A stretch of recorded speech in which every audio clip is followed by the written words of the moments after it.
Big Boss Malayalam season 7 live അപ്ഡേറ്റിലേക്ക് പോവാം. ലൈവില് നമ്മുടെ നൂറ, അനുമോള്, ശൈത്യ, രേണു സുധി ഇവരെല്ലാവരും കൂടെ ഡ്രസ്സിംഗ് റൂമിനകത്ത് കയറിയിരുന്ന് ഒരേ സംസാരം. മൈക്കിനെ ഒരു വെളിയിൽ വെച്ചിട്ടാണ് പോയത്. സംഗതി ഡ്രസ്സിംഗ് റൂമിനകത്ത് വരെ മൈക്കുള്ള കാര്യം ഇവർ അറിഞ്ഞില്ല എന്ന് തോന്നുന്നു. ഇവർ സംസാരിക്കുന്നതൊക്കെ നമ്മൾ കേട്ടുകൊണ്ടിരിക്കുകയാണ്. ഭയങ്കര വലിയ കാര്യങ്ങളൊന്നും അല്ല, ഓരോരോ കാര്യങ്ങൾ അവിടുത്തെ കാര്യങ്ങളൊക്കെ തന്നെ പറഞ്ഞുകൊണ്ടിരിക്കുകയായിരുന്നു.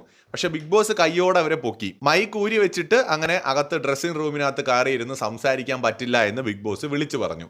അങ്ങനെ ഇവരവിടെ ഇരുന്ന് സംസാരിച്ച കാര്യമൊക്കെ എല്ലാവരും അറിഞ്ഞിട്ടൊക്കെ ഉണ്ട്. ഇനി വേറൊരു കാര്യം എന്താണെന്ന് വെച്ചാൽ, ബിഗ് ബോസിനകത്ത് ഓൾറെഡി ഒരു വലിയ ഗ്രൂപ്പ് രൂപപ്പെട്ടുവല്ലോ.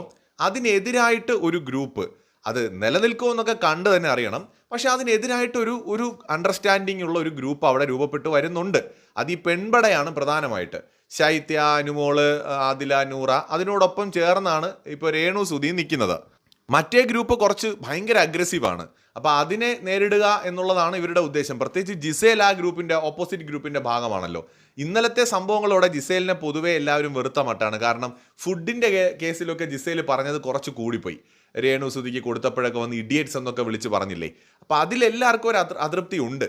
അതുകൊണ്ടുണ്ടായ ഒരു ഗ്രൂപ്പാണ് ഇപ്പോൾ ഇത് നിലനിൽക്കുമെന്നൊന്നും നമുക്കറിയില്ല. ഓപ്പോസിറ്റ് ഗ്രൂപ്പ് പക്ഷെ ഭയങ്കര സ്ട്രോങ് ആണ് കേട്ടോ. അത് ജിസേൽ മാത്രമല്ല, ജിസേൽ അതിനകത്ത് സംസാരം കുറവുള്ള ആളാണ്, പ്രവൃത്തിയാണ് ജിസേൽ കൂടുതൽ.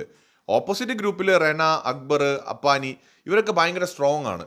അപ്പോൾ അവരെ കൂടെ പിടിച്ച് നിൽക്കാൻ വേണ്ടിയിട്ട് ഇനി ഇവരും ഒരു അണ്ടർസ്റ്റാൻഡിങ്ങിൽ ഒത്ത് നിൽക്കാനുള്ള ഒരു ഉദ്ദേശം ഉണ്ടോ എന്ന് നമുക്കറിയില്ല. കൂടുതൽ ലൈവ് അപ്ഡേറ്റ്സുമായി വീണ്ടും വരാം.